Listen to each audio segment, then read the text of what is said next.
Sejam bem-vindos ao PolideiaCast. Todos somos políticos. E temos uma ideia sobre política. Eu sou Rogério Iane. Eu sou Ricardo Castilhos. E hoje, meu grande amigo Castilhos, estamos recebendo o primeiro deputado federal a participar do nosso programa. Estou me sentindo muito honrado.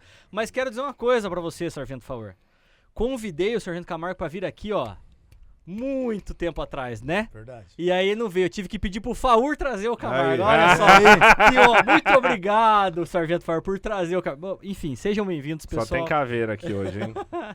Sejam bem-vindos e espero que seja um bate-papo super proveitoso para todos nós. Para mim é uma honra estar aqui com vocês. Eu sempre gosto de estar falando sobre o que eu penso. Eu sempre friso que eu não sou o dono da verdade, mas tenho opiniões contundentes a respeito de vários fatos, várias situações.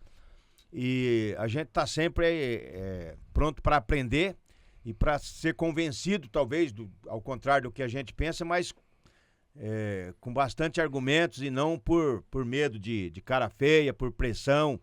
Isso jamais vai acontecer comigo. Então eu cheguei com uma postura dentro da Câmara dos Deputados em 2019 de combate à criminalidade, de combate a tudo que não presta, e eu incluo isso a esquerda, ideologias de esquerda, tudo que a esquerda prega, desencarceramento,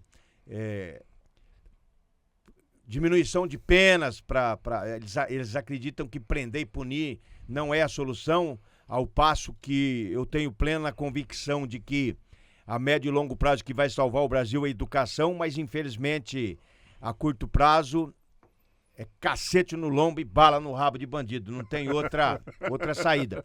Então por isso que eu tô fazendo esse enfrentamento. Quem tá com um fuzil na mão atirando em polícia, atirando em trabalhador, esse não tem mais como pegar e levar ele pra escola. Esse aí você tem que fazer um enfrentamento, ou meter ele na cadeia ou no cemitério. A opção dele ainda, em caso de reação ou de se entregar.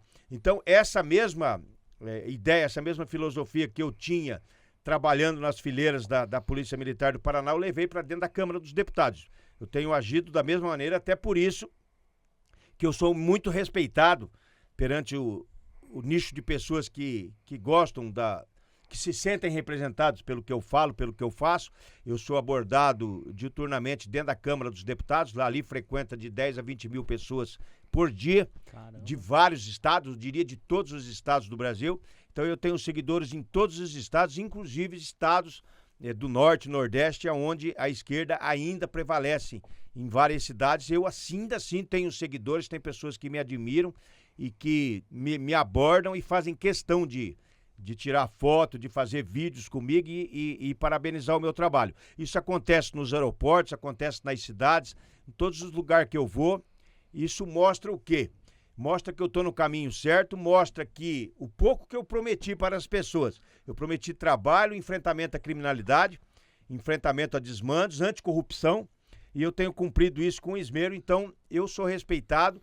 Isso eu estava falando ontem em Toledo, num restaurante que inclusive eu fui lá só para conhecer os familiares o rapaz falou: minha mãe está lá esperando para conhecer o senhor. Eu fui lá, todos os funcionários, eu falei para eles: ó, isso aí me fortalece muito, mostra que eu estou no caminho certo, isso me traz mais força para chegar em Brasília de cabeça erguida e dizer: eu tenho apoio do povo. Então, o que eu estou falando, a minha voz tem chegado longe fazendo esse enfrentamento. Em Brasília, infelizmente, existe muita compra e venda de apoios, de votos, apoiamento dentro da Câmara dos Deputados. Isso é normal. Um projeto que vem do governo, ele vem com a média de 100 votos garantidos, que seria a esquerda mais radical, e 2 dias depois ele está aprovado com 320 votos.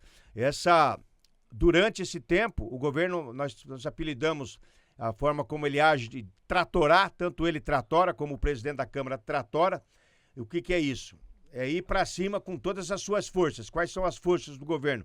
Poder de convencimento, emendas, verbas para os deputados poderem trazerem para os seus municípios, cargos, tanto que muitos partidos têm ministérios, isso é tudo combinado, quantos votos você pode me dar, quantos votos você pode trazer, e tem aquelas pessoas que se mantêm firme aos seus propósitos. Então, nós tivemos, sem nenhum tipo de estatística mas apenas observando algumas votações importantes ali, eu vi que algumas votações nós conseguimos de 100 a 120 deputados de oposição. Algumas mais, que o governo tratora mais, esse número cai para 70, 75. Então, eu de 184 votações nessa legislatura, tenho 183 contra o governo e 1 a favor. E essa a favor eu explico facilmente. É a criação do tipo penal estupro virtual. Eu sou totalmente favorável a esse, eu considero um crime grave. O que é isso? Através de uma tela, de um celular, de uma televisão, de um computador, uma pessoa pedir para uma garota, para uma jovem, tire a roupa, faça isso, aquelas coisas horríveis que ele não está fazendo presencialmente, mas cria sim um grande problema, um grande trauma para essa criança, essa adolescente. Então esse tipo penal não estava previsto e foi criado através de lei, né, através de votação na Câmara dos Deputados. O governo, até para estranheza minha, porque é um governo que defende criminosos, ele apoiou e eu apoiei também, então aparece lá que eu votei favorável ao governo. Sim, voto e não tenho vergonha de dizer. As outras, todas eu votei contra porque entendi, e isso não é apenas para dizer eu sou contra o governo, é sim porque eu entendi que todos aqueles projetos que vieram carimbados e chancelados pelo governo Lula não seriam de bom grado para a população brasileira, para grande parte da população brasileira. Ou ele afrouxava penas para criminosos, passava a mão na cabeça de criminosos, ou vinham com algum tipo de impostos, algum tipo de dificuldades para empresários, para agricultores, para algum segmento que eu entendi que seria prejudicial e votei contra. Então, eu tenho um enfrentamento muito forte de direita. Eu não me sinto ofendido quando algumas matérias me chamam de extrema direita, até porque se extrema direita for ser contra as drogas, contra o aborto, a favor do cidadão de bem portar uma arma para defender sua vida, sua família, seu patrimônio e praticar um esporte, se isso for ser de extrema direita, eu sou sim um deputado de extrema direita. Defendo todos esses valores, os mesmos valores que defendem Jair Messias Bolsonaro, que para mim é um líder nacional, uma pessoa que eu me espelho bastante. Se durante a trajetória cometeu erros, eu também cometi. Um governo, a diferença de um governo bom e um governo ruim é o número de acertos e o número de erros. Nenhum governo consegue acertar 100%. Sim. E acredito que também não erre 100%. A diferença do governo Bolsonaro para o governo Lula é o número de erros. O governo Bolsonaro errou muito menos. O governo Lula erra diuturnamente. A diferença é que as grandes redes de televisões não batem no governo Lula como bateram no governo Bolsonaro. Maquiam ao ponto de chegar, ao ponto de uma colunista da Rede Globo, uma comentarista da Rede Globo dizer uma coisa mais ou menos assim: os preços aumentaram, mas veja como isso pode ser bom para você. É o absurdo dos absurdos. A gente está com uma crise hoje na questão das queimadas, né? Exatamente. Muito As queimadas pior do que agora, era, né? agora são culpas só do clima. Até um passarinho, arrumaram um passarinho incendiário. Vocês viram Eu isso? vi. Passarinho taca Eu fogo. vi essa foto. No do tempo do passarinho. Bolsonaro, era o próprio Bolsonaro que ia tacar fogo. isso aí. Eu andava para as rodovias esperando encontrar o Bolsonaro com um galãozinho de querosene, agora nunca vi. Mas pela esquerda e pela mídia parece que era ele e que tacava fogo. Agora não, agora é passarinho, forças da natureza, o governo não tem condições de combater, ele mesmo alega que não tem recursos para combater, né? Mas na época que o Bolsonaro estava no poder e que eram menores as queimadas, ele levou um cacete gigantesco das grandes redes de televisão, da grande mídia. Então é o que nós vivemos hoje. Pessoas, mídia, parlamentares se vendendo, trocando seu voto por cargos, por emendas. Isso é muito triste para o Brasil.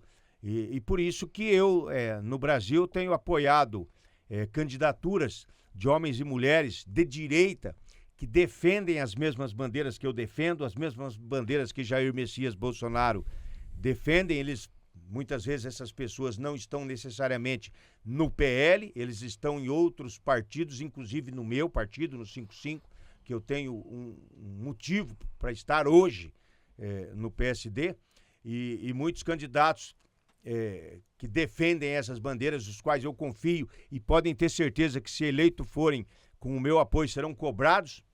Esses candidatos serão cobrados. Porque eu serei cobrado?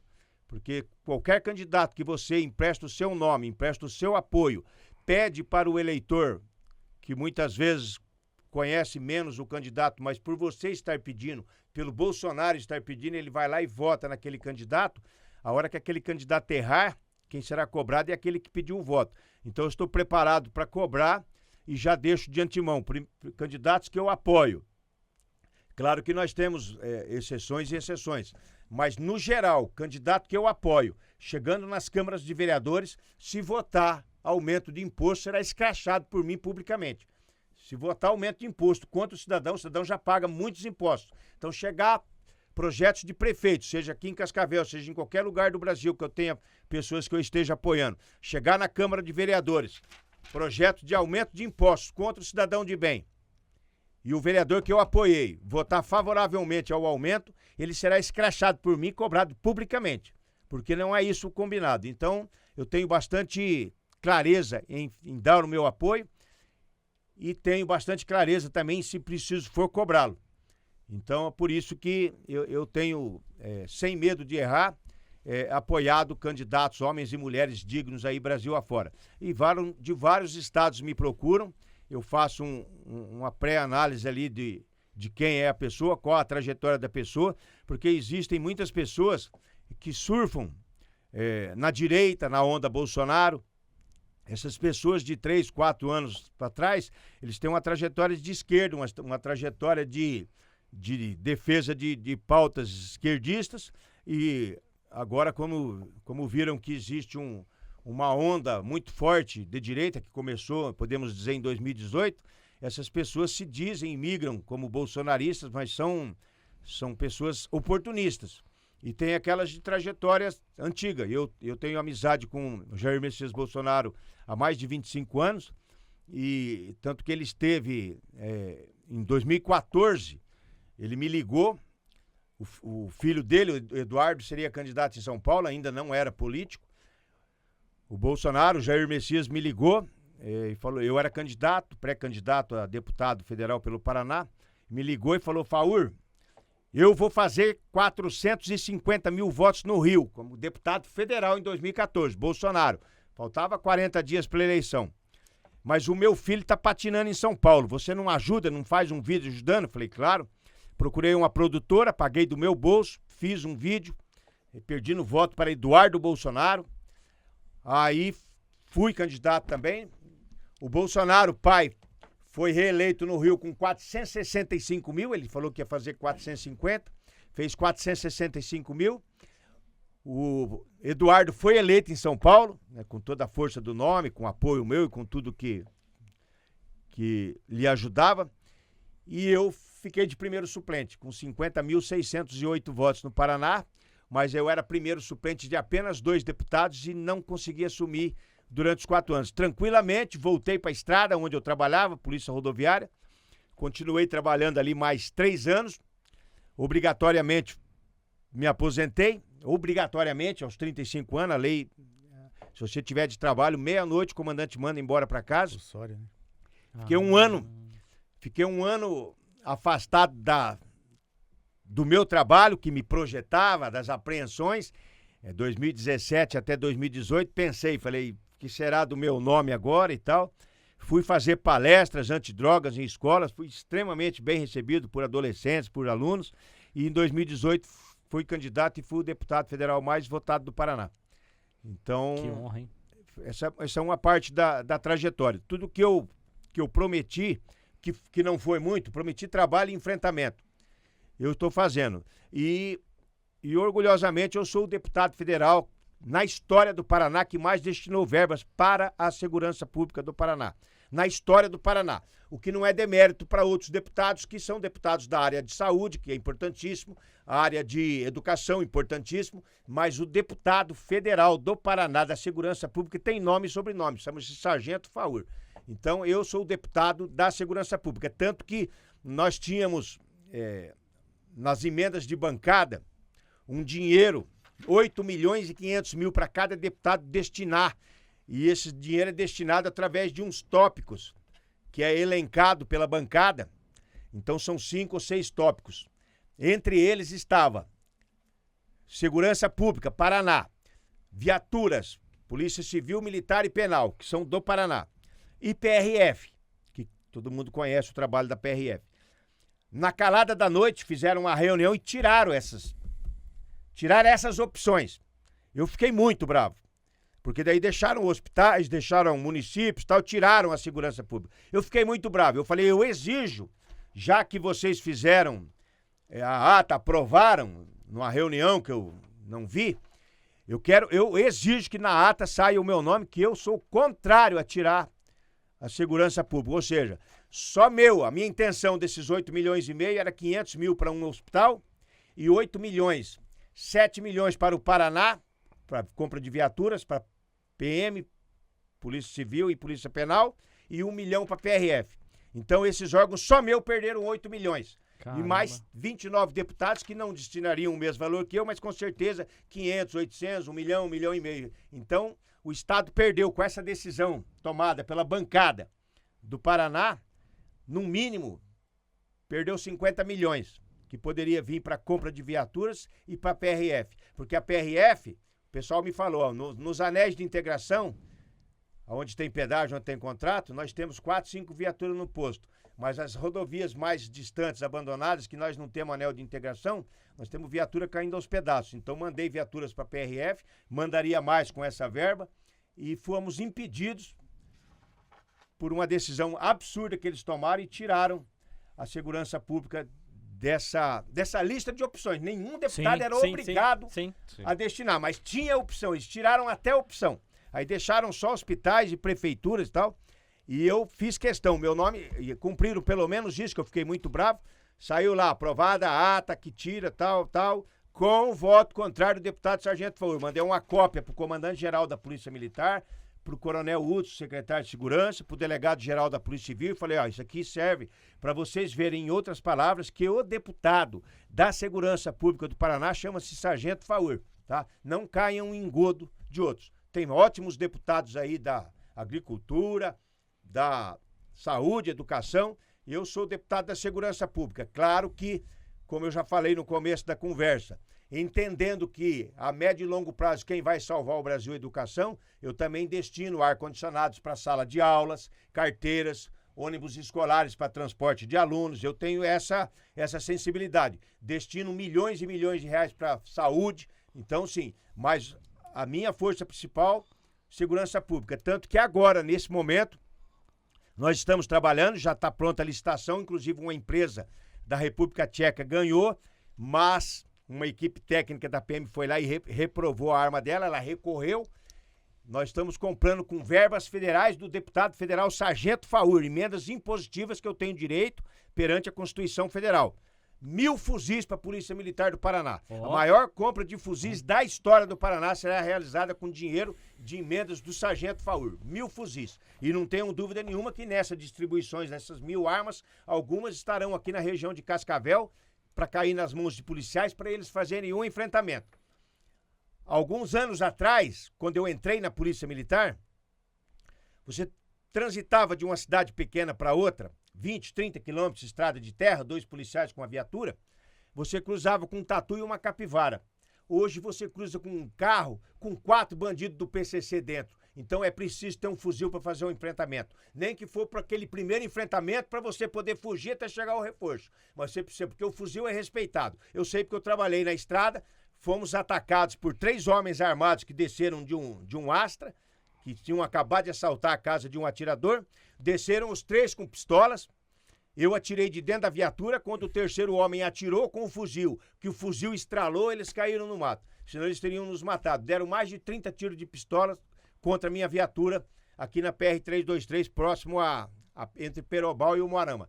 Então o fuzil é importantíssimo. Coronel Cidreira, quando subcomandante-geral, tinha a ideia de colocar um fuzil em cada viatura de polícia militar do Paraná. Em cada viatura de rádio patrulha vai ter um fuzil. Ele falou comigo, eu falei, essa demanda passa a ser minha, coronel. Tá aí, o dinheiro já tá na mão do governador e essas armas ainda não foram adquiridas porque, infelizmente, depois de toda a licitação pronta, uma equipe técnica da PM foi lá na República Tcheca examinar as armas e reprovou porque, me parece, também não sei tecnicamente, não vi o laudo, o carregador, se ele cair, ele quebra. Então passou-se para a segunda colocada, mas a primeira entrou na justiça, falou, não, mas o nosso fuzil serve sim. E então tá essa briga aí, vai sair uma decisão futuramente e esses fuzis serão adquiridos. Mas o que é importante é que os fuzis virão, mais cedo ou mais tarde, o dinheiro já está lá. Que coisa boa, hein? Então deputado? serão 1.000 fuzis para a Polícia Militar do Paraná. Para somar-se a esse. Maringá nós tivemos 2, 3 confrontos grandes e esses fuzis são todos apreendidos para perícia. Os empresários locais doaram 7 fuzis para a Polícia de Maringá e também já estão... Quanto custa um fuzil? Dependendo... não posso ir na loja aqui para comprar um fuzil. Não, é claro que numa licitação de 1.000 fuzis, ele sai mais barato. Ele custa em torno de 7, 8 a 25 mil, depende do modelo. E, inclusive, o governo Lula pagou 90 mil em cada um. O Polon pegou e fez deputado Polon fez um documento, porque com todos esses equipamentos que você colocar, um fuzil máximo que eu consigo chegar a um preço é 40 e vocês estão pagando 90. Ainda não vi a resposta do Ministério da Justiça, mas eu acho que tem alguma coisa errada nessas entrelinhas aí. O fuzil deve vir com munição, talvez de ouro, não sei. Quem Se o sabe, senhor tá falando, nós vamos ficar quietos. Mas deixa eu só incluir o Camargo aqui nessa conversa. Achei estranho o governo Lula ter comprado fuzil, né? Podia ter comprado, sei lá, outra coisa pra combater. Paz e amor. Camargo, uma honra ter você aqui. Já tinha te convidado, falei antes pra você. Queria que você se apresentasse inicialmente e queria dizer uma coisa. Cara, deve ser... Eu vi você, a gente se segue nas redes sociais, a gente se conhece há bastante tempo, pra você que segue a gente. E o Camargo também tem um canal no YouTube, você deve saber muito mais famoso que a gente, inclusive, aqui na região. Beleza. Mas eu ia dizer que eu vi você indo até o gabinete, indo lá, indo pra Brasília, indo até o gabinete do Sargento Faur, indo pra Brasília entender, buscar como é que fazia, buscar o conhecimento pra vir agora. Então eu acredito que você é um cara mais do que preparado para isso. E ter, acho que o apoio do Sargento Faur aqui, né, Faur, nessa eleição de Cascavel para vereador, deve ser uma honra. Como é que é isso daí na tua cabeça? Então, primeiro quero te agradecer também, Rogério, você, o Castilho, pelo esse espaço aqui, né? Sempre assisto aí os podcasts e vejo que tem muito conteúdo legal aí. A gente sempre teve o interesse de estar aqui, né? Então é uma honra para nós, né? Ainda mais do lado aqui de um grande ícone, um policial militar que virou deputado federal e ele já contou um pouco da história ali, um pouco do que ele vem fazendo. Então isso aí pra gente é gratificante. E aí você falando ali de Brasília, né? Tudo começou lá atrás, quando um dia o Sargento Faur, a gente já admirava ele, né? Porque dentro da corporação ele era um cara bem conhecido, o Sargento Faur, né? Ele meio que viralizou alguns vídeos, algumas prisões dele. E aí a gente já tinha esse conhecimento do Sargento Faur. Um dia a gente convidou ele, quando eu tinha o canal ainda no YouTube, para fazer um podcast lá na minha casa. A gente tinha um estúdio, não tão chique como esse, né? Mas tinha um estúdio lá mais modesto. Chamamos o Sargento e o que eu achei interessante, o Sargento veio de Maringá somente para gravar. Ele não veio para fazer outra coisa. A gente tentou outras pessoas, né? Muitas pessoas pediam um cachê e tal. O Sargento não cobrou nada, falou, não, eu vou aí, vou gravar e vamos fazer esse podcast. A gente num podcast pequeno que estava começando, então eu já vi que o Sargento ele era diferenciado. E a partir dali a gente fez uma amizade. E a gente sempre admirando ele, porque a gente, com certeza, de direita, né? Policial militar, já tinha a mesma linha de pensamento. E ali a gente estreitou um pouco dessa amizade, já começou uma amizade ali. A gente viu que ele também era um cara de um bom coração, contou algumas histórias das netas dele. E a gente viu que ali, às vezes a gente tem essa visão, né? O Sargento Faur, cara brabo e não sei o quê. Mas o ser humano, o Sargento Faur, a gente conheceu fora das câmeras. E a gente viu que era uma pessoa de um bom coração. E fizemos uma amizade e a partir dali também o chefe de gabinete dele, outro cara sensacional, o Zanetti. Né? Muitas vezes o cara não aparece, quem aparece mais é o astro ali, a estrela, mas também tem alguém trabalhando ali para ele. Sim. Esse cara também sensacional, a gente fez um contato, começamos a conversar, a amizade durou, a gente acompanhando ele sempre ali em Brasília, o desempenho dele. E o Zanetti fez esse convite, quando vocês puderem, vem para Brasília, entender a dinâmica, conhecer um pouco mais da rotina do sargento. Eu acho que é interessante para Cascavel também, já que o sargento teve uma boa votação, ele tem um eleitorado muito grande aqui em Cascavel. Então a gente foi lá como, assim, curioso, mas para entender, né? Fui lá e vi o tanto que o sargento trabalha, até 2 horas da manhã lá nas votações, é o deputado que acho que mais ativo, né, sargento? Que não falta nas sessões, não falta nos votos ali. Então a gente viu que o sargento vive aquilo ali, aquela questão de Brasília. E a gente aprendeu muito com ele ali, algumas dicas. Né? Eu, como policial militar, a gente também já faz um pouco de políticas públicas, mas como policial militar você não é um político em si, mas você participa também. Sim. E a gente tinha curiosidade de entender um pouco mais de tudo isso.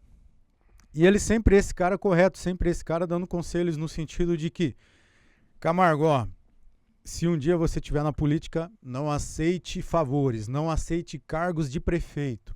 Porque o prefeito te dá um cargo, mas na hora de cobrar, a conta vai chegar. Na hora de votar algo de interesse, de um aumento de IPTU, uma situação que talvez não vai favorecer o povo, ele vai te cobrar. Então o sargento sempre teve essa linha de andar independente, né? Ele tem a ideologia, ele tem os valores, mas sempre de andar independente. Isso chamou muito a nossa atenção. Isso fez com que a gente visse, né? Porque tem muitas pessoas que elas falam assim, o cara entrou pra política, o polícia ele tem a admiração, mas o político é mais um ladrão que tá ali. E a gente viu que não é assim. Eu sempre falo, a gente não pode generalizar tudo. Em todas as classes vai ter os bons e vai ter os ruins. Isso seja na igreja, isso seja em todo lugar. Vai ter os bons e os ruins. E a gente viu essa política boa. E ali despertou esse interesse. E ali surgiu também um convite, né? Ele nos convidou através aí dessa viagem. E a gente pensou, né? Também a gente já é envolvido com alguns trabalhos sociais, que a gente participa já na igreja. A gente participa também ali no Molive, que presta auxílio a dependentes químicos. O Molive faz um trabalho sensacional em Cascavel. Faz. Pastor Milton César, desde 2017 que a gente vai ali toda a primeira quarta-feira do mês, dar uma palestra ali. E já encontrei várias pessoas que saíram dali e hoje estão aí vivendo uma vida normal, conseguiram se libertar. Então, devido a todos esses trabalhos que a gente já vinha fazendo, tanto na polícia, eu trabalhei bastante tempo na Zona Norte, aqui de Cascavel, que é uma área bem crítica. Sim. Antigamente era uma área bem violenta, hoje está mais pacificado. Eu achei que talvez era o momento de dar um passo a mais. Falei, eu acho que agora essa viagem em Brasília me mostrou muitas coisas, essa parceria do sargento, ter uma confiança. E você viu a responsabilidade que o homem colocou nas minhas costas, né? Se não corresponder... E ali é 8 ou é 80. Eu apoio, mas se você pisar na bola... Se mijar fora da latinha... se prepara, eu ia fazer uma pergunta para vocês dois. É evidente, você falou isso, que a polícia militar presta um trabalho sensacional de combate à criminalidade. Nós estamos aqui numa região de fronteira, onde muita coisa passa por aqui.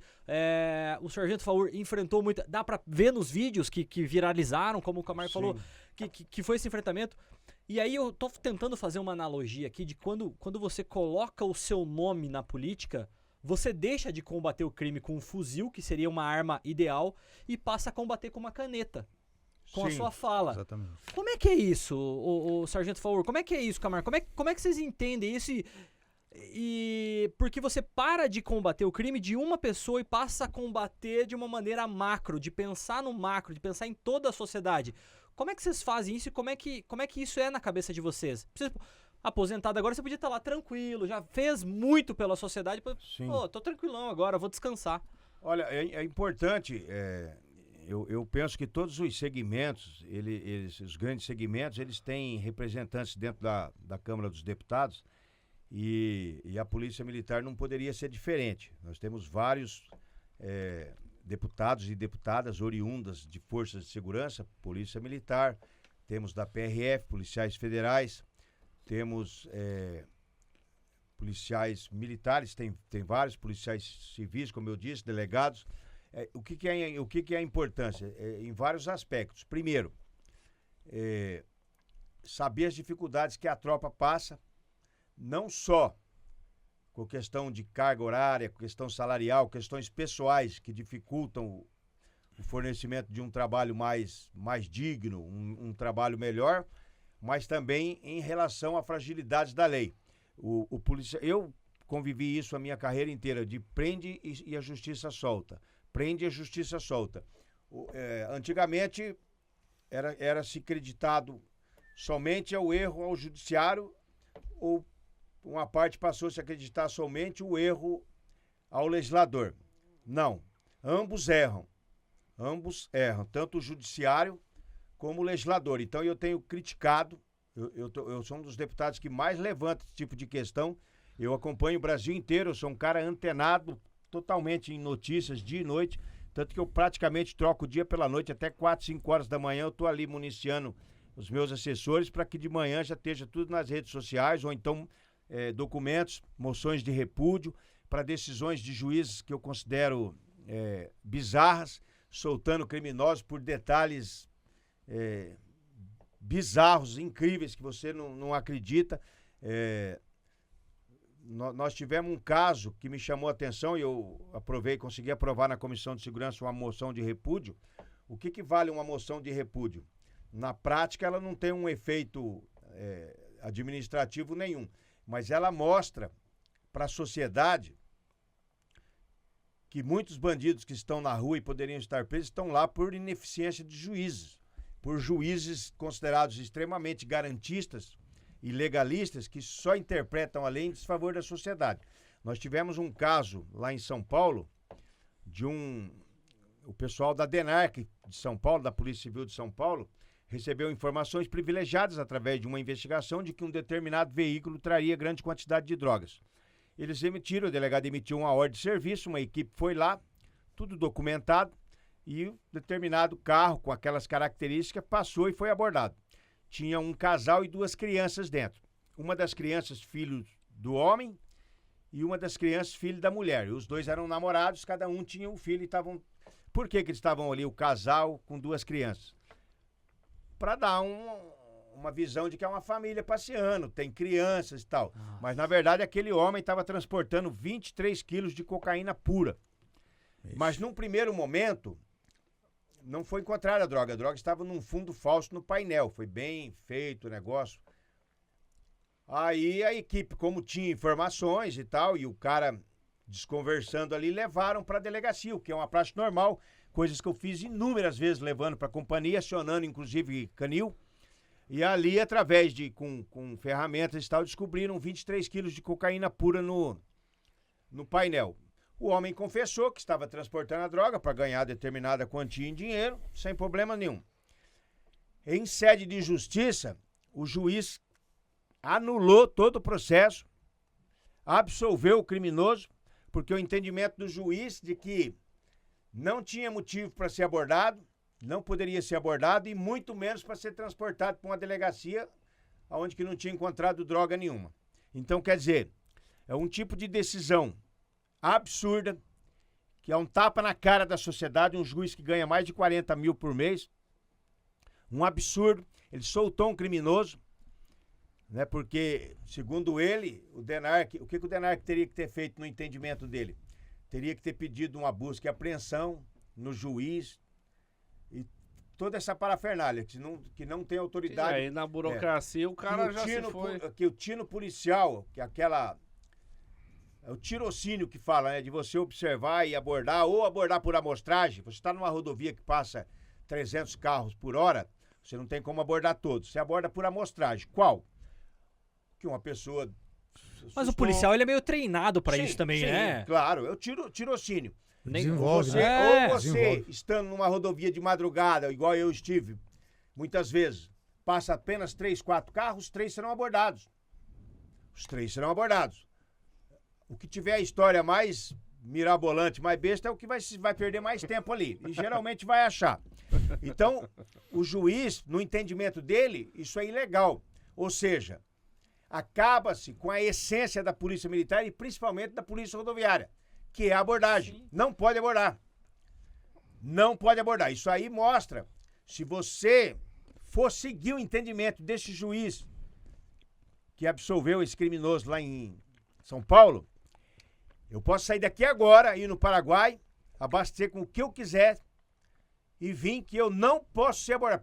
Pelo entendimento dele, se me abordarem e me prenderem com qualquer coisa ilícita, eu serei absolvido. É botar o policial como réu. Como idiota também no meio da Essa Exatamente. história, botar o madrugada. policial Isso. como réu. Então eu fiz uma moção de repúdio. Isso são juízes legalistas, são juízes garantistas que podem até não ter levado dinheiro.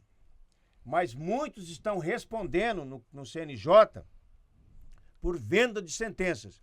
Teve um aqui no Mato Grosso do Sul, ele soltou um preso condenado a 106 anos de cadeia, um faccionado, chefe de facção criminosa. Ele soltou num domingo, feriado, num plantão dele, ele estava de plantão, trocou o plantão com outro juiz, soltou, e porque na época da Covid ele achou que aquele homem preso poderia pegar a Covid dentro da cadeia e soltou. Aí agora a Polícia Federal fez busca e apreensão na casa dele, do filho dele. Eles têm fazendas, têm uma movimentação gigantesca de gado que não condiz com o que ele ganha, embora ele ganhe muito bem. Então, ou seja, a Polícia Federal está no cangote dele, que parece que ele vendeu a sentença. E pasmem vocês, ele estava afastado pelo CNJ do serviço, faltava 4 dias para ele aposentar, né? E ele afastado, quer dizer, ele teria menos força. O ministro Alexandre de Moraes, numa decisão monocrática, voltou ele ao serviço. Ele trabalhou mais 4 dias. Trabalhou mais 4 dias e aposentou. Quer dizer, é praticamente para dar um tapa na cara da sociedade e para o juiz ir com o ego inchado para aposentadoria, porque ele estava afastado pelo CNJ. Faltava 4 dias para ele aposentar. Era só esperar os 4 dias, ele aposentava. Não, fez ele voltar a trabalhar nesses 4 dias. Eu não sei quais documentos ele teve acesso nesses 4 dias para poder minimizar a situação dele, está respondendo. A defesa, como sempre, né, alega que ele é inocente, mas tem uma movimentação grande, ele sofreu busca e apreensão, e eu tinha comentado esse caso antes da Polícia Federal, eu tinha comentado o absurdo dessa soltura. Depois que eu vi que a Polícia Federal entrou na casa dele, eu falei, bingo, sabia que um cara... Então, muitos casos desse aí são juízes que vendem sentença. Agora, tem também aqueles garantistas, né, que soltam porque eles interpretam a lei é bastante interpretativa em alguns pontos. Tanto que você vê que a Constituição tem 11 ministros no STF para deliberar alguma dúvida, muitas vezes a votação fica 6-5. 6-5 a favor, que é constitucional, 6-5 contra. Quer dizer, o texto foi mal escrito. E tinha que ficar 11-0, né? O artigo 53 da Constituição Federal, ele é claríssimo. Ele diz assim: os deputados federais e senadores são invioláveis por suas palavras, opiniões e votos. Ponto. O legislador falou: os deputados federais são invioláveis por suas palavras, opiniões e votos. Ponto. Acabou. Criaram um monstro, mas está na Constituição. Então, para descriar esse monstro, tem que convocar uma constituinte e mudar. Agora não, o STF, pelo entendimento, ele falou, não, mas para ele ser inviolável tem que estar intimamente ligado ao mandato. Então, quer dizer, ele decide se está intimamente ligado ao mandato ou não. Então, quer dizer, eu estou aqui num podcast, você convidou para eu ser deputado federal. Eu falo alguma coisa aqui, eu não estou intimamente ligado ao mandato. Ele pode entender que eu não tenho direito a... É uma questão de perspectiva, né? Às vezes o cara vê um fuzil, às vezes o cara vê um guarda-chuva, né? Exatamente. Exatamente. Aí o cara tira e fala assim, mas meu amigo, como é que eu vou saber na noite se é um guarda-chuva ou se é um fuzil? Mas a Constituição é claríssima. Os deputados federais e senadores são invioláveis por suas palavras, Sim. opiniões e votos. Sim. Como é que tá isso na Câmara de Deputados? Essa construção, esse imbróglio todo que tá rolando, o STF e tudo mais, como é que tá esse entendimento lá, sargento? Nós temos um entendimento, isso é um entendimento geral. Agora, quem age para tentar mudar são poucos. Nós temos um entendimento geral lá de que o STF tem usurpado, tem invadido prerrogativas não só do Congresso Nacional, do Parlamento, mas também do Executivo.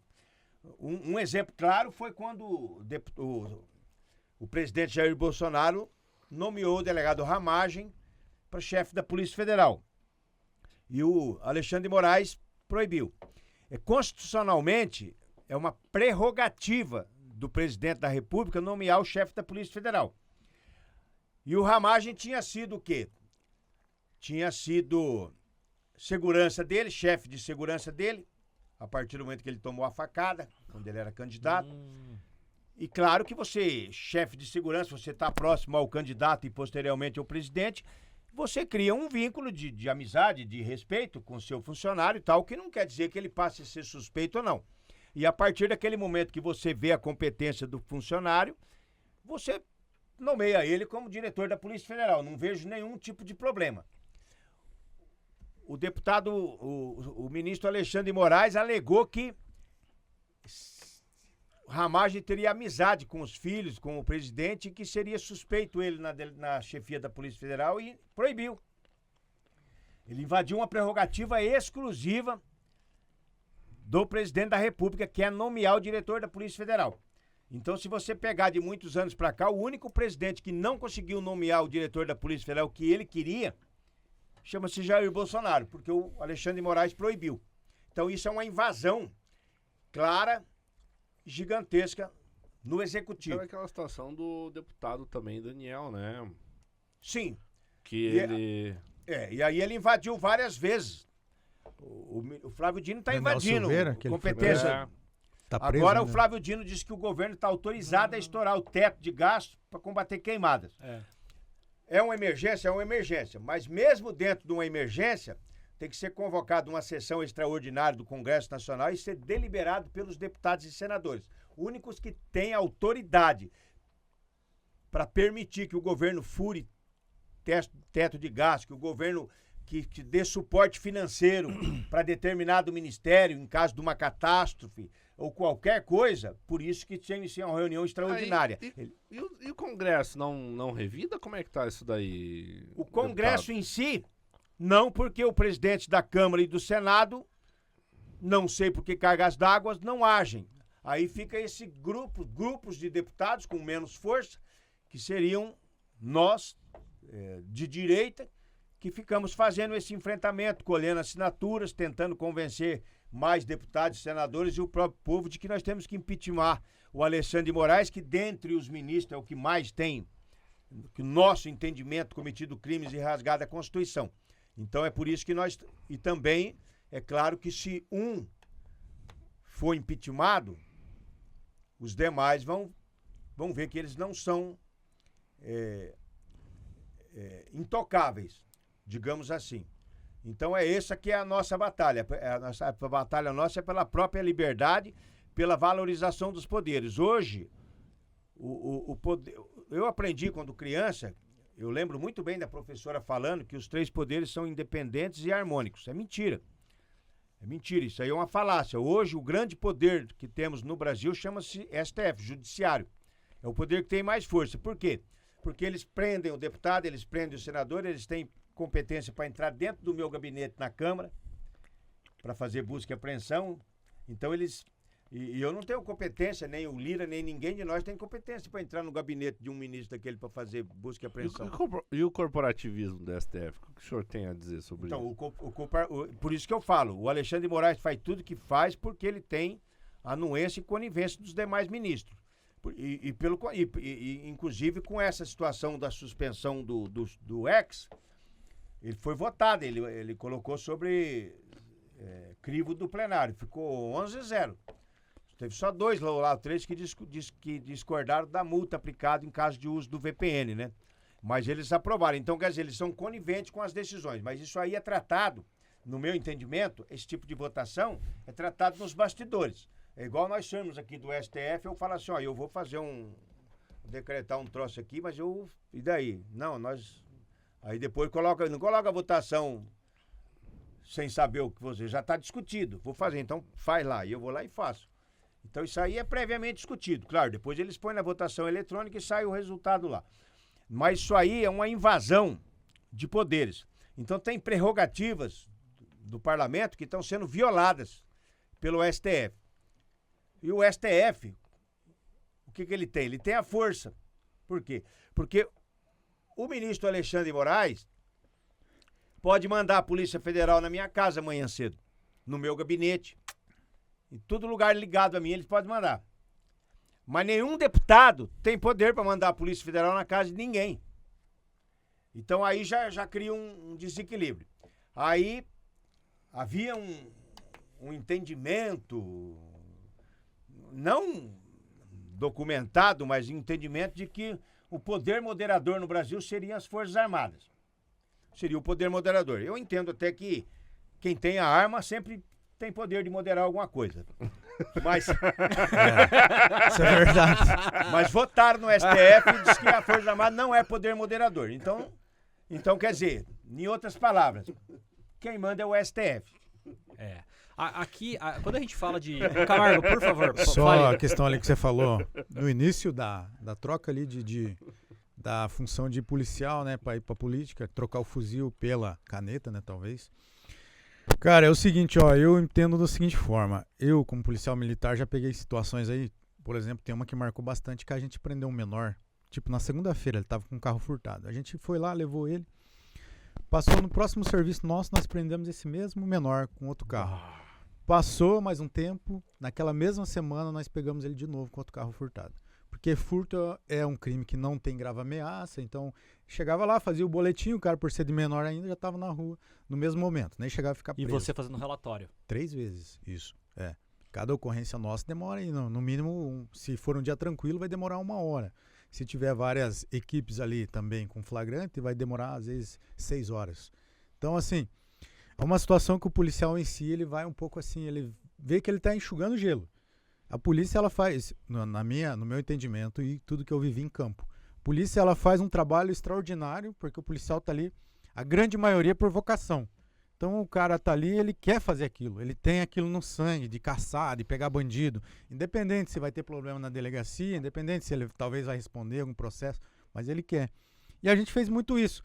Só que chega uma hora que você vê aí audiência de custódia, você vê auxílio reclusão, você vê saidinha, você vê câmera nos policiais, você vê que o negócio ele tá assim se invertendo, então isso aí vai te causando assim eu não vou dizer um desânimo, mas vai te causando assim uma frustração, que faz você talvez pensar assim, pô, mas eu tenho que fazer alguma coisa porque isso aqui não tá adiantando.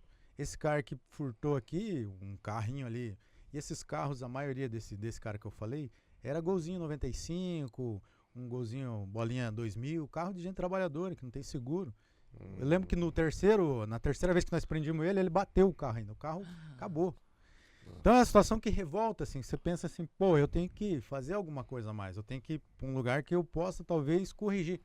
E aí tem a questão do vereador, né? Aí o vereador, e muita gente assim não dá muita bola, vereador tem um poder muito pequeno. Mas não, o vereador pode trazer um deputado federal que está lá na Câmara. O vereador pode dar voz para uma ideologia que vai ajudar a ter pessoas lá na Câmara para brigar, para mudar essas leis.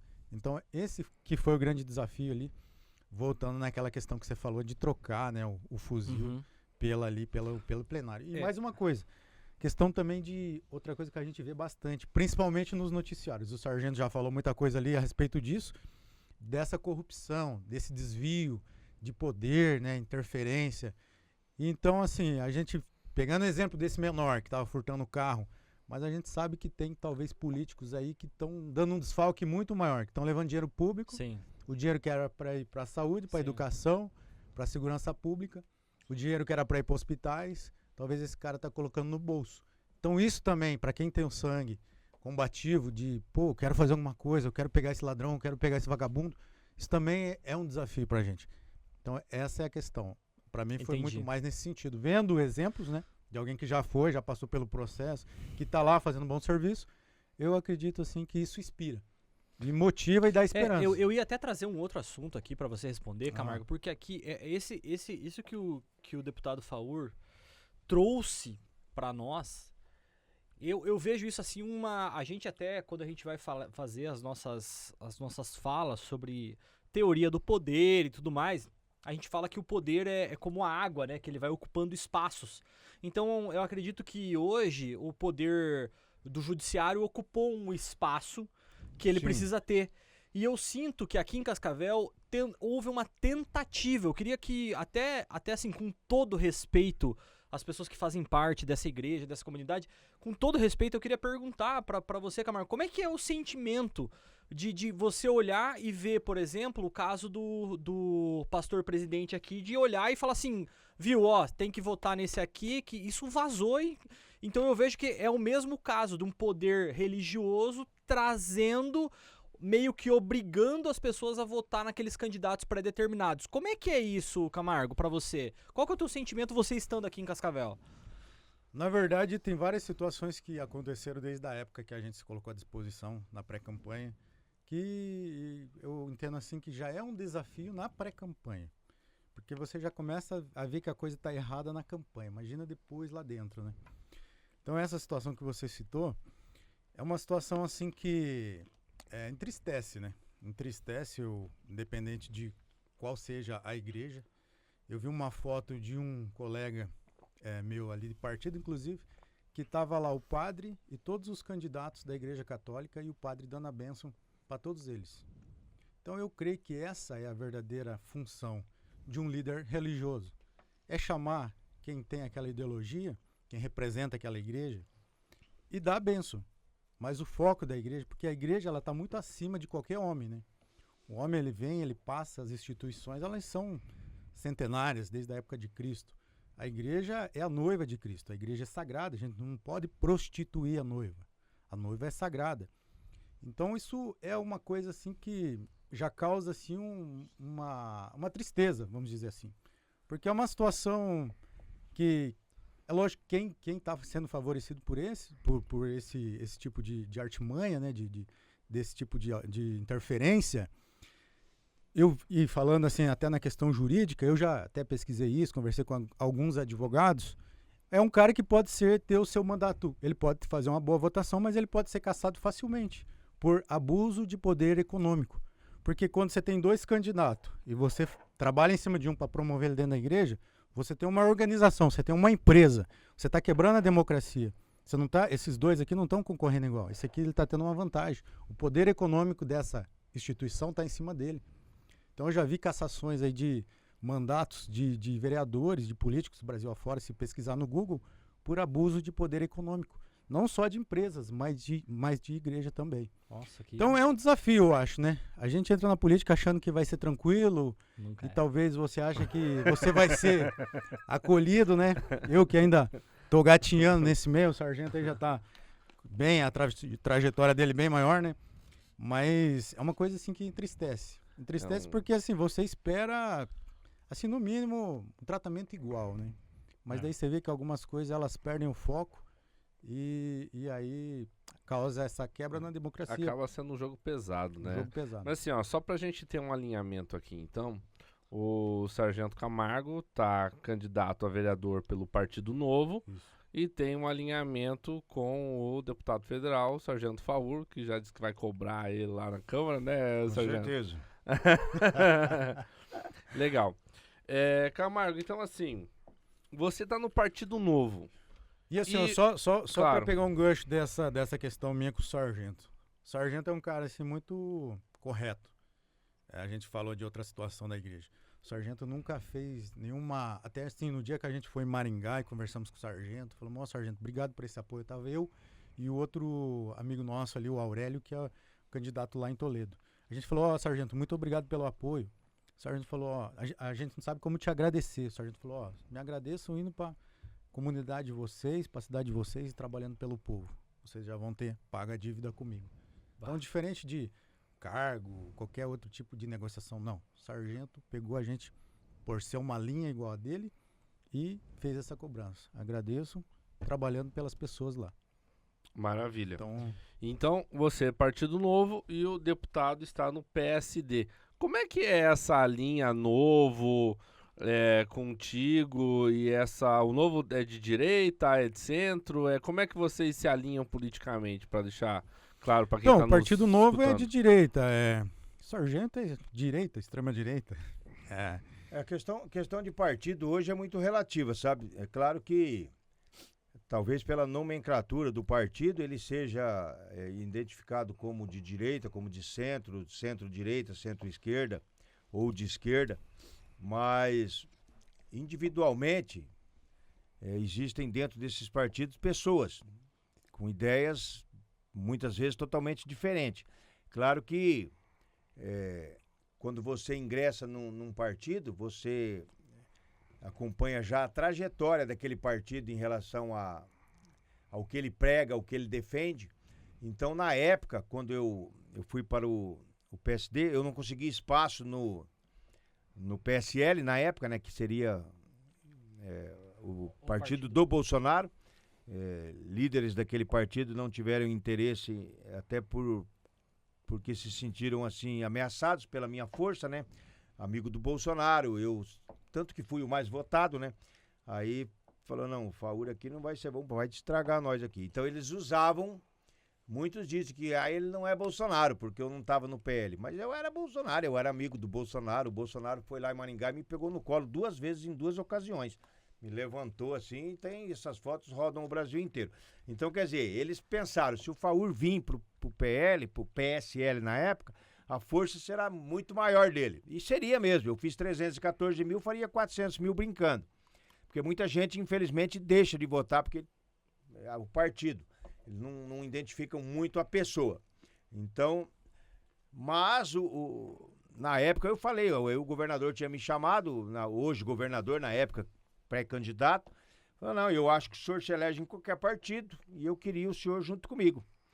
Aí eu falei, eu posso até vir, eu tô precisando de uma legenda, né? Mas a minha única exigência é apoiar o Bolsonaro.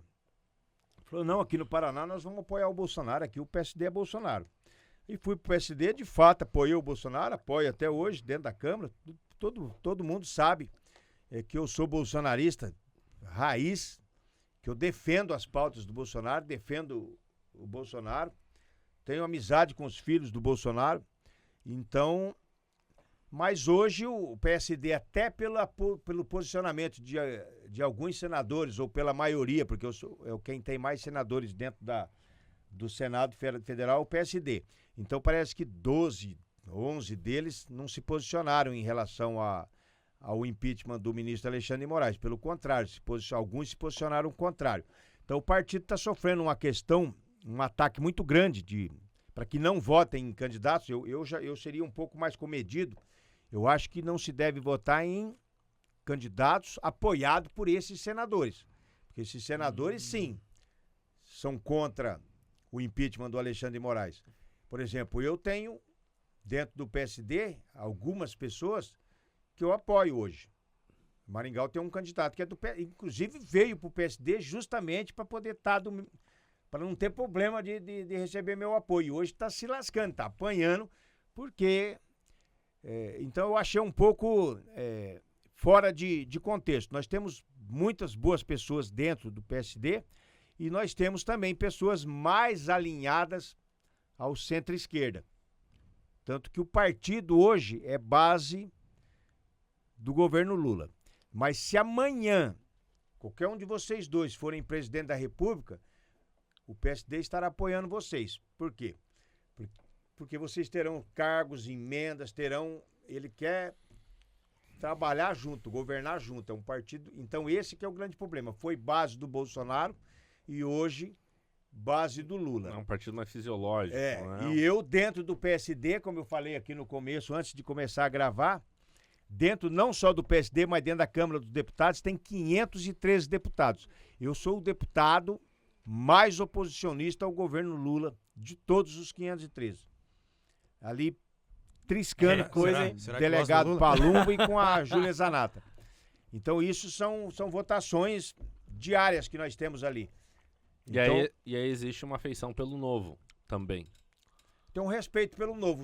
O Novo tem poucos deputados, né? Tem 3 deputados federais. É o Gilson, o Marcel e a Adriana Ventura.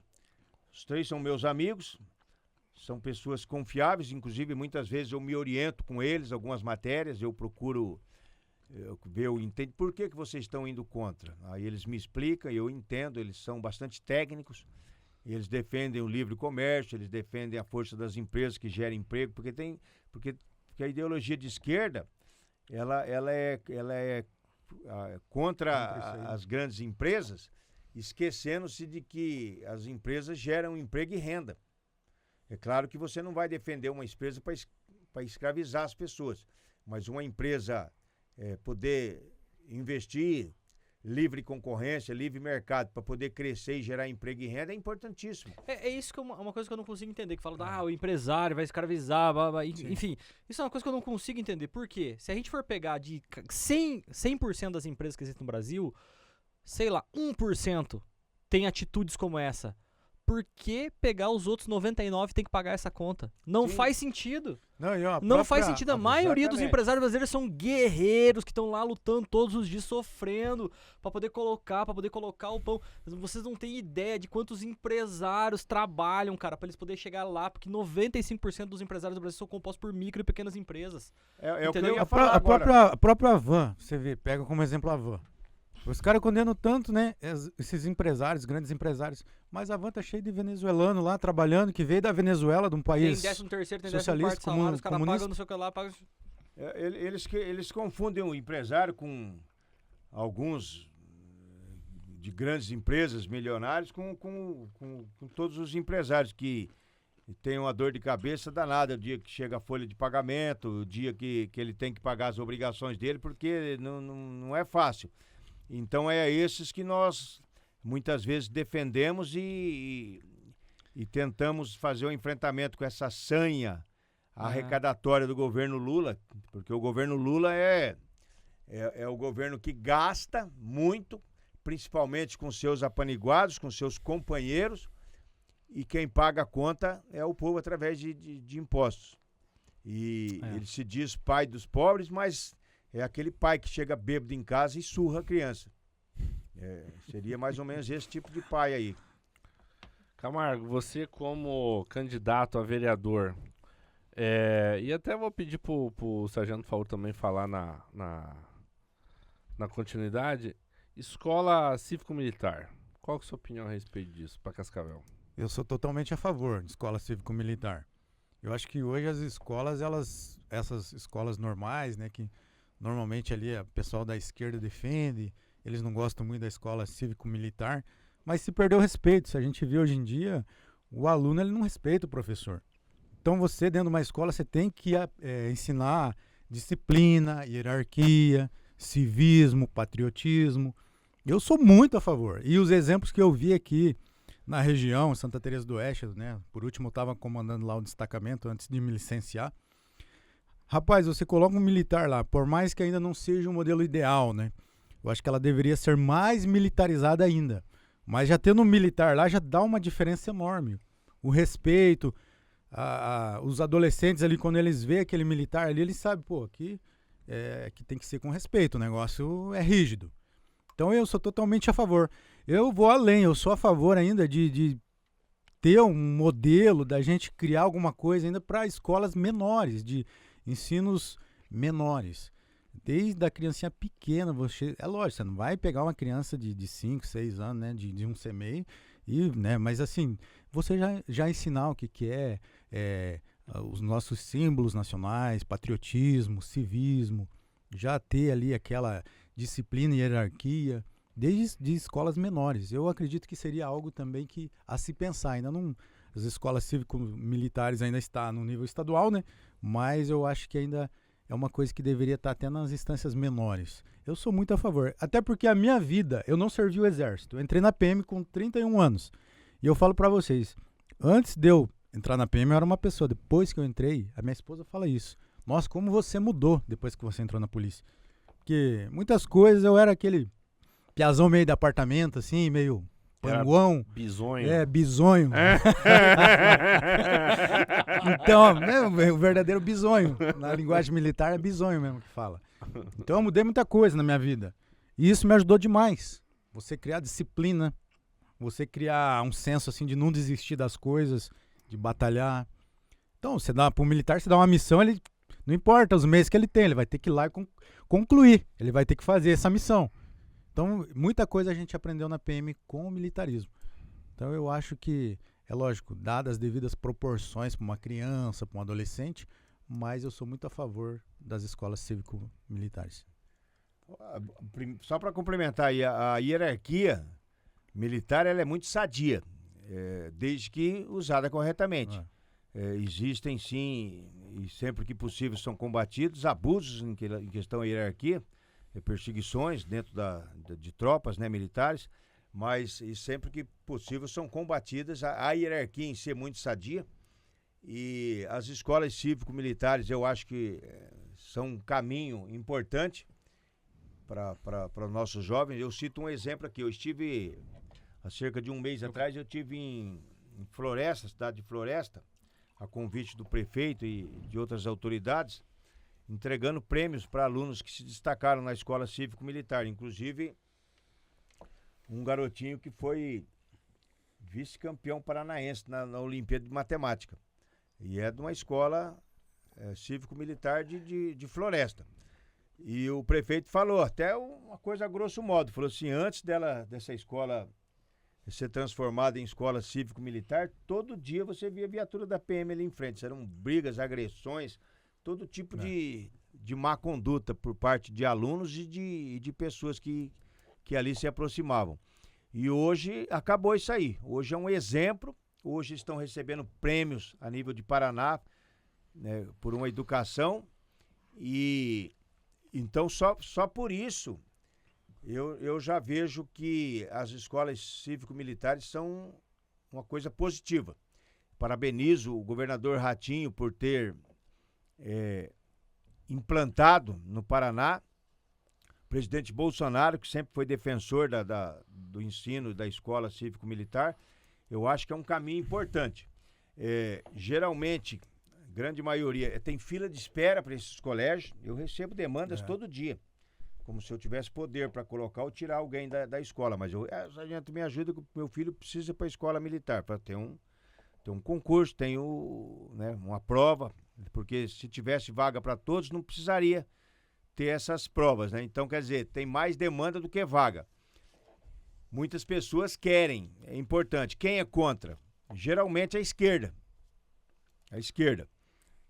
É igual eu não sou advogado do governador Ratinho Júnior, até acho que ele deixa um pouco a desejar em relação à polícia militar, alguns outros, em termos de condições de trabalho, de principalmente salário. Eu faço essa cobrança lá na Comissão de Segurança, mas por esses dias saíram que o governador estava privatizando as escolas do Paraná. É mentira. Isso é uma grande mentira.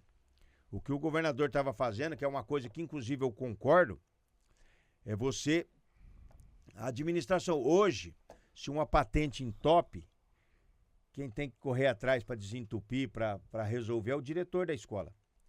A partir desse momento, se aprovado for, as escolas que forem aprovadas com votação, terá uma empresa que vai administrar aquilo ali. Os professores continuarão sendo os professores estaduais, concursados, mas terá uma equipe que vai cuidar, como se fosse uma prefeitura de dentro do colégio. Então, entupiu a patente lá, o diretor vai se preocupar com os professores, com o ensino da escola. Quem vai se preocupar com a patente entupida, o muro que caiu, o reboco, tem essa empresa que vai cuidar da parte administrativa e o vai, diretor vai cuidar da parte pedagógica, que é a função dele. Exatamente. Então não vai se privatizar nada, não vai se...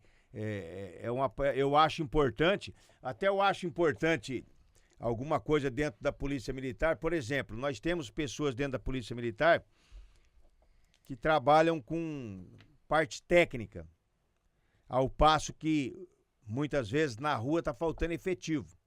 Então poderia ser contratado pessoas técnicas para trabalhar em determinados setores dentro da polícia. Nós temos isso até em pequeno número, mas poderíamos ter mais, para que aquele realmente que fosse fazer um concurso para a polícia faria para trabalhar no combate à criminalidade. Claro que nós temos no setor de inteligência e tal, tem que ser pessoas concursadas como polícia, porque senão nós poderíamos terceirizar, acabar botando um cara do PCC ali dentro ali para ter conhecimentos. Você está falando no caso de atividade de expediente, né? Expediente, exatamente.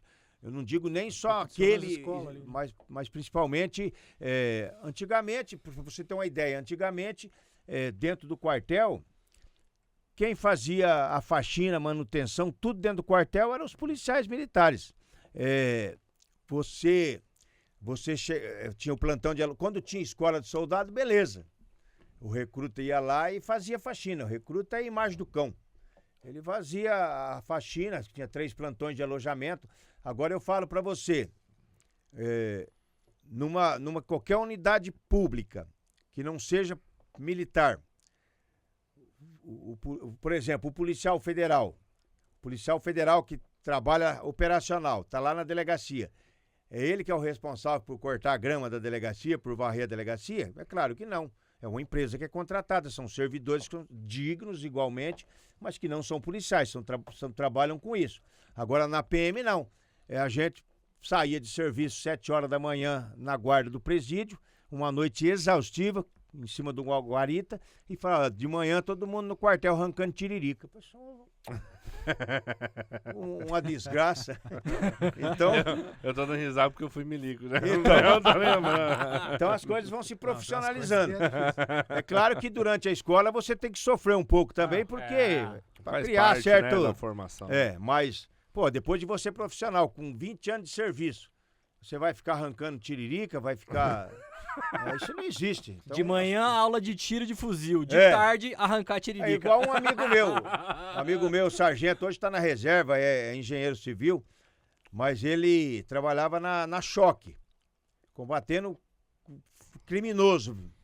Aí teve um desentendimento com o comandante, botaram ele na patrulha escolar para atravessar a criança na faixa, lá na frente do colégio. O moleque empacava lá, ele já...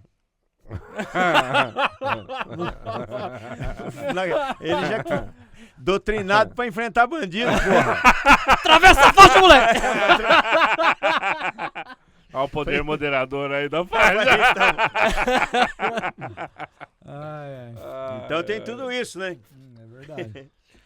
Camargo, Novo, primeira eleição que o Novo participa em Cascavel. Vocês montaram uma chapa legal ali, cara. Ali à frente o Henrique me acabou de vice-prefeito, né? Junto com o Renato Silva candidato a prefeito de Cascavel. Como é que foi? Como é que esse entrosamento do Novo, a questão do Henrique mesmo, jovem aí já indo para vice-prefeito, como é que vocês enxergam isso? Como é que tá essa liderança? Então, na verdade, assim, ó, o Novo eu vejo que ele é um partido, assim, diferente dos outros aqui em Cascavel. Lógico, a minha primeira experiência aí como candidato, né? Eu já ajudei outros candidatos em outras épocas. Mas a chapa, assim, tá muito legal a chapa. Uma porque o Henrique, ele é um jovem promissor que se preparou para isso, né? Cara de 28 anos, passou em várias faculdades, universidades, estudou no Canadá, tem uma família que não precisaria financeiramente, então não tem nenhum interesse financeiro em estar na política. É algo que ele escolheu para si, um propósito de vida. Então isso, você ter um líder assim já te inspira. E aí eles criaram a chapa, buscaram. O Novo ele tem uma política diferente também, que tem um processo ali deles verificar o teu histórico, se você tem uma postura que condiz com os valores do Novo. E se montou a chapa ali de 21 candidatos. Eu não conheci o Henrique, conheci durante esse processo, através de uma amiga que apresentou ele e me levou para o partido. Mas eu estou muito feliz porque, assim, eu vi também que o Novo ele é um partido, como eu disse, diferente. Na época da pré-campanha já investiram na gente num treinamento aí para estruturação da campanha, oratória. Então é um partido que eu acho que mesmo que talvez a gente não chegue lá, como às vezes a gente está aí na disputa e não conquiste a vaga lá, outro colega conquiste, mas foi um processo de aprendizagem, né? Tudo isso a gente leva para a vida. E o partido é um partido que passa muita credibilidade. Até se você vê as figuras nacionais do Novo, desde Brasília, são pessoas aí que têm atuado bastante, são pessoas técnicas, como o sargento disse. Então, eu acredito que hoje, em Cascavel, o Novo ele é um partido diferenciado. Tem bons partidos também, mas o Novo, não por eu estar no Novo, mas toda a experiência que eu estou vivendo no Novo nos dá ainda mais, incentiva mais a estar nesse processo. Porque você está num partido que você confia. Uma das coisas que eles falaram pra gente desde o início e está se cumprindo é que seriam 21 candidatos, não daria cadeira para ninguém. Seriam 21 candidatos marinheiros de primeira viagem. Ninguém nunca ali foi vereador. Então, aí você já vê também que não está privilegiando ninguém. A questão eu vou dar estrutura para um e para o outro menos também, eles estão cumprindo tudo à risca. Quando chega material é para todo mundo igual. Quando chega qualquer tipo de ferramenta, aí é para todo mundo, distribuído de forma igualitária. E eu acredito que tudo isso faz a gente confiar no partido e quem está na direção do partido. O Maicon Coraza também é um cara muito correto, dá para ver que ele tem uma linha de pensamento, pessoas também que acreditam em Deus, assim como a gente. Então tudo isso nos faz aí estar muito confiante nesse projeto e abraçar a bandeira do Novo, independente também se não, né, de repente a gente não entrar lá, mas está contribuindo com o grupo para levar alguém que tenha aí condições de fazer uma boa administração e representar a gente lá também. Quero dizer que o Michael é um cara excelente. Eu conheço ele desde 2010, que nós entramos juntos na faculdade. Ele fez jornalismo e eu fiz publicidade. Há 14 anos nós nos conhecemos e ele é um cara sensacional. Um abraço, Michael Coraza. Você sabe que você é um amigo que mora no meu coração. Pra gente ir pro encerramento, eu queria pedir duas coisas. Primeira, a gente tem um rito aqui, Camargo. Eu gostaria que você cumprisse esse rito, que é pedir o voto pro teu eleitor. Tá. E pra gente poder aproveitar o deputado que tá aqui, eu queria que você deixasse uma mensagem emblemática pro povo de Cascavel. Mas antes eu vou pedir o voto dele e depois a gente passa pra você pra encerrar pela ordem. Pode ser? Por favor, Camargo, peça o voto pro seu eleitor. Então, para você que está em casa assistindo a gente, eu queria falar que no dia 6 de outubro, eu, como candidato, uma sugestão para você de uma nova política. De alguém que nunca foi político, de alguém que foi policial militar, muito atuante, fez um trabalho na região norte. Ali na região norte dei tiro em vagabundo, corremos, prendemos todo tipo de bandido. Mas agora eu estava cômodo ali em Santa Teresa do Oeste como segundo sargento. Se eu quisesse chegar na minha sala, colocar os pés para cima e ficar no ar-condicionado o dia inteiro, eu ficava. Mas eu tô nessa caminhada como um desafio de alguém que já está incluído em vários projetos sociais e eu vejo na política uma ferramenta de transformação de vida. Eu sei que na política eu vou ter muita estrutura para fazer algo e é isso que eu quero fazer. Eu quero dar orgulho para as pessoas que votarem em mim. Eu quero que você, quando você veja o Camargo, você pense, eu não joguei meu voto fora. Eu votei num cara honesto, num cara digno, ficha limpa, um militar cristão que vai te representar, que não vai ter medo também. Assim como a minha inspiração aqui, que é o Sargento Faur, esse apoiador nosso, eu quero fazer a mesma linha, de não ter medo, de não negociar cargos, mas de batalhar por você, cidadão que precisa. Eu vim da periferia, saí de uma instituição de caridade, o CEMIC, então eu sei o que é pegar um ônibus, eu sei o que é usar a saúde pública, eu sei o que é morar num bairro, eu sei de tudo isso que a grande população de Cascavel precisa. Eu sempre falo, as pessoas mais pobres são as que mais precisam do poder público. E a gente está aí para isso, para fazer uma política nova, uma política limpa. A gente já viu muitas coisas aí durante a pré-campanha de uma política suja, mas não é isso que a gente quer. A gente quer lá para combater essa política, para tirar esses que já estão há anos aí sem fazer nada, aparecendo de 4 em 4 anos só. Não, pode ter certeza que comigo não vai ter milindre. Se precisar entrar na lama eu vou entrar, se precisar ir na favela eu vou ir, porque a minha vida como policial militar já foi assim. Então eu peço o seu voto, pode ter certeza. Não deu tempo de falar de promessas aqui, de projetos, mas eu sempre falo, se resume em uma coisa, a minha promessa de campanha é uma, trabalhar bastante pelo eleitor. Show de bola, Primeira campanha, né, Sargento Camargo?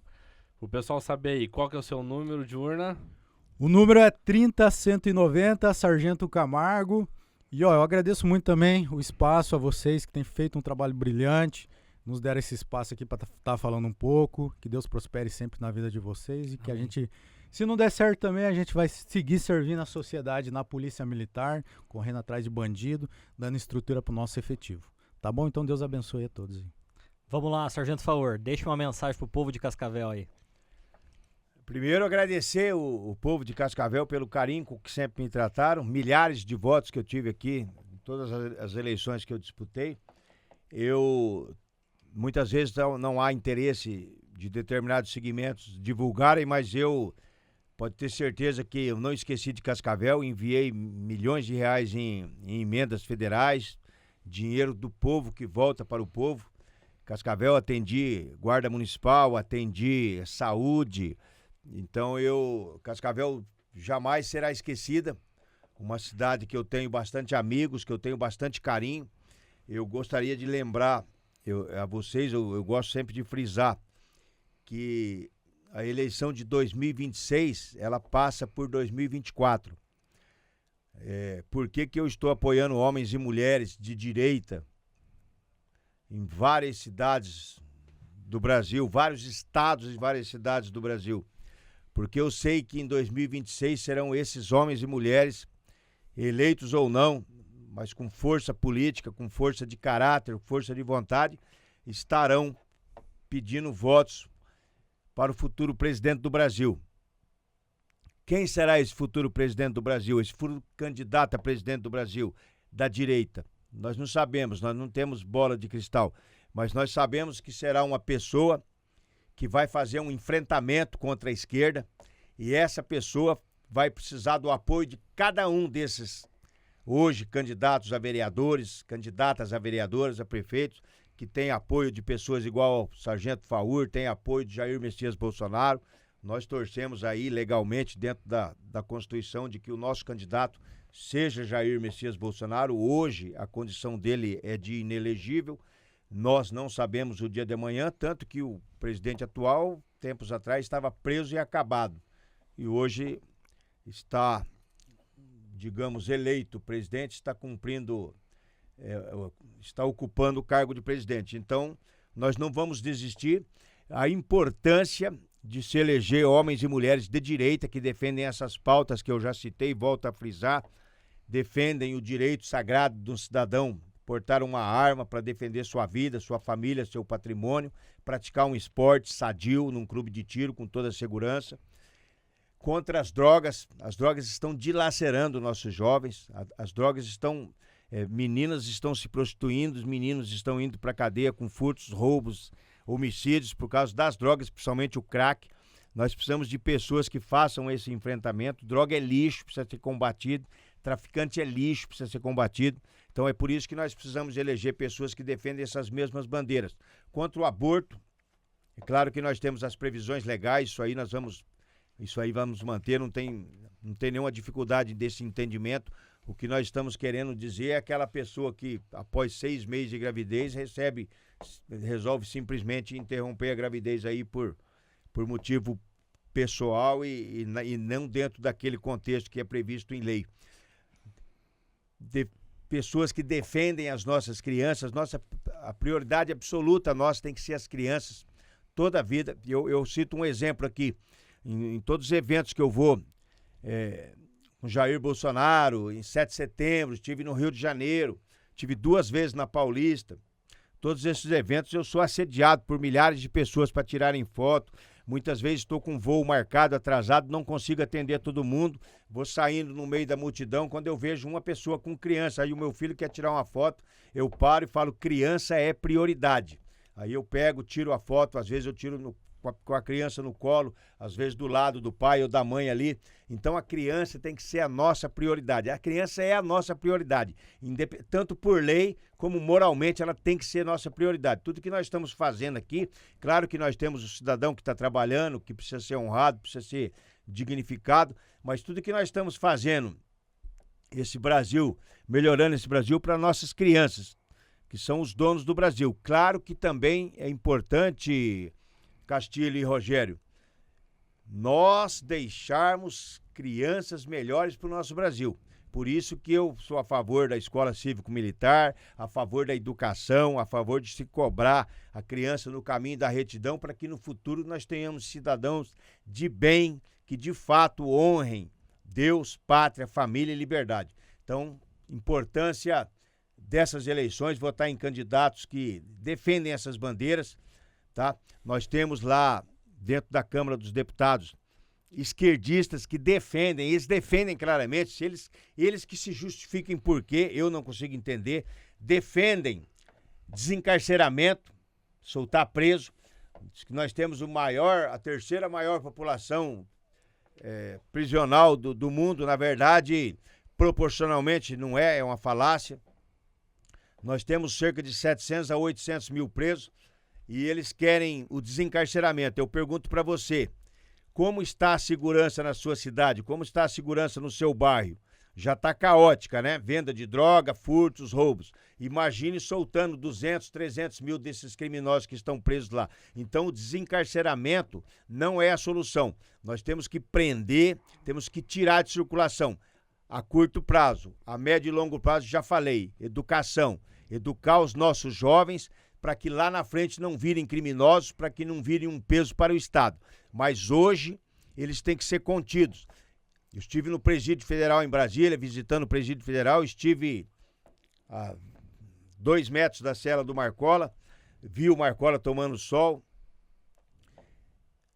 Presídios federais, o que funciona no Presídio Federal? Não tem visita íntima, todas as conversas são monitoradas, seja com advogados, são transcritas, qualquer código, qualquer coisa ali é interrompida, a conversa passada para a Polícia Federal.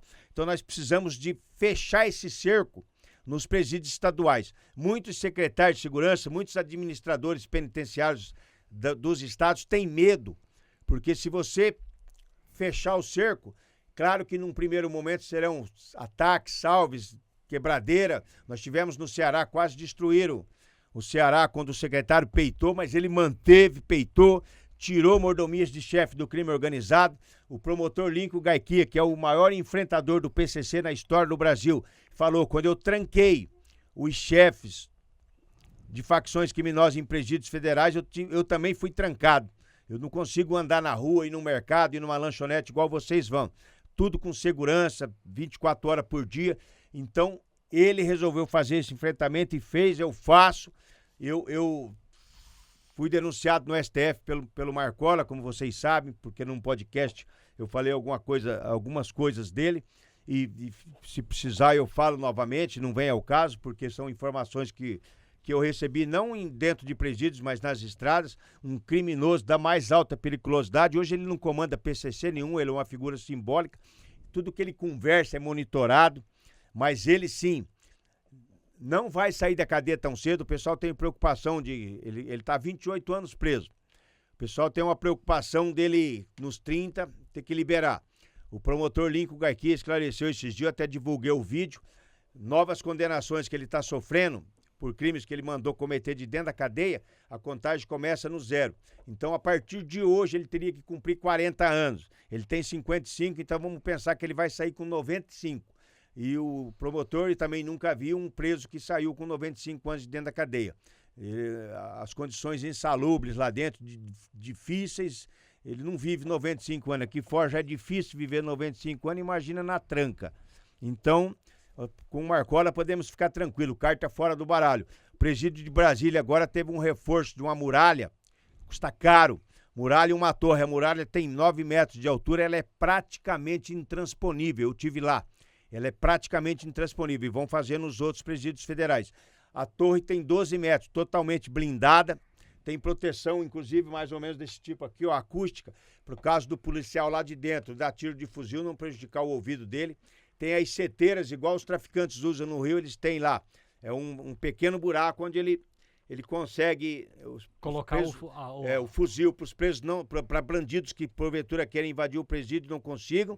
Se porventura você tem o fuzil aqui, o bandido conseguir chegar na parede aqui, tem uma seteira no chão para dar tiro na cabeça dele. E por cima, ataques de helicópteros são contidos com fuzil. Então o Presídio Federal de Brasília hoje está praticamente intransponível. Os outros vão ficar também. E nós precisamos mais e mais presídios federais, precisamos ocupar as vagas, cabe 100 e pouco, tem 50 lá, é ocioso.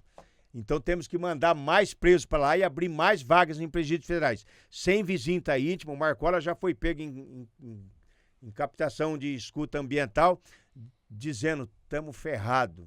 Ele sentiu o peso do que é um presídio federal. Dentro dos presídios estaduais, folgava, comandava crime, era idolatrado, celularzinho, oi amor. Hoje ele está dentro de um presídio federal, de fato, pagando suas penas.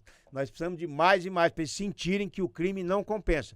Porque esse leva e traz, solta e prende aí, só beneficia criminoso. Então, para fazer isso, nós precisamos. É um cara que eu reverencio muito. Nayib Bukele, presidente de El Salvador, construiu o maior presídio do mundo, 40 mil presos. Os caras faziam assaltos lá em El Salvador usando a tatuagem. Não usava nem arma mais. Ó, entrava num ônibus, ó, dá tudo que você tem. Você dava, porque aquela tatuagem significava que ele era da facção. Caramba. Alguns idiotas fizeram a tatuagem eu sou fudidão. Sabe como que a polícia saiu caçando um por um e encheu o presídio? Tatuagem. Tatuagem. Deixa eu ver. Opa, vem. Ah, mas eu não, mas não é, mas é gostosão. Cana, anda tudo de shortinho branco, cuequinha branca lá dentro. Aí tem as mães, né, coitado? Mãe é sempre mãe, né? E o meu filho faz 1 ano que tá preso e sumiu, nunca fez nada. O trabalhador lá em El Salvador, ele saía pra trabalhar, pra voltar pra casa dele tinha que pagar um pedágio pra entrar em casa. Tá, entendeu? O número de homicídios lá era gritante, hoje caiu próximo de 0. Então, Nayib Bukele, você me representa. É esse o meu recado. Valeu. Vamos eleger Nayibes Bukeles aí, Brasil afora aí. Eu sou um deles, Sargento Faur. Aqui tem outro aqui, ó.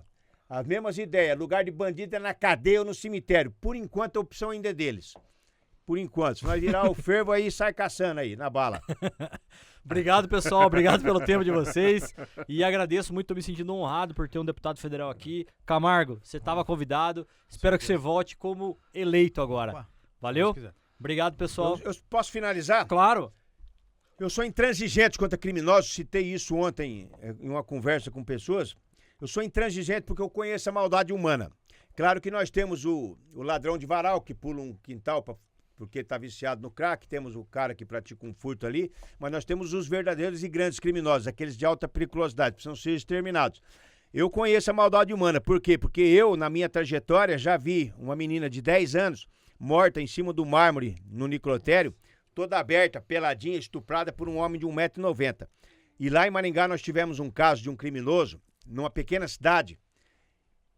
Ele conheceu uma garota, ele foi trabalhar freelance num circo que estava passando lá, o circo não tinha nada a ver, ele não prestava, foi trabalhar, ganhou a confiança de uma menina de 15 anos, estuprou essa menina, de posse de um revólver 38, ele introduziu o cano do revólver nas partes íntimas da menina e fez ela lamber.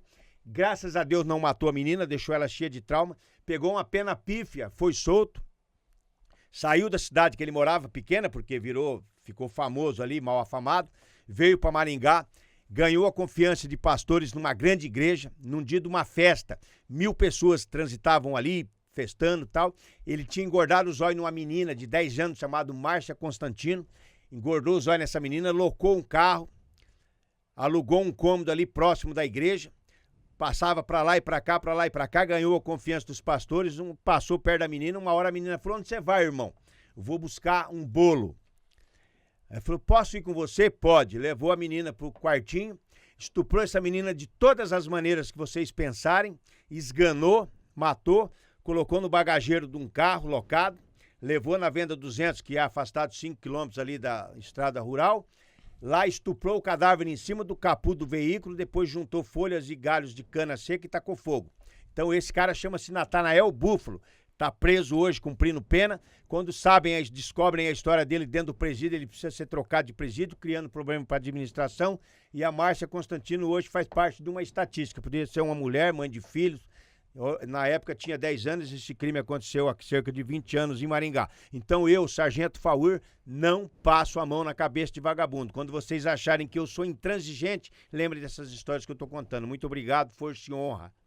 Pessoal, com essa história que nós precisamos encerrar o nosso programa, mas tomem sempre cuidado com as pessoas que vocês colocam na vida de vocês.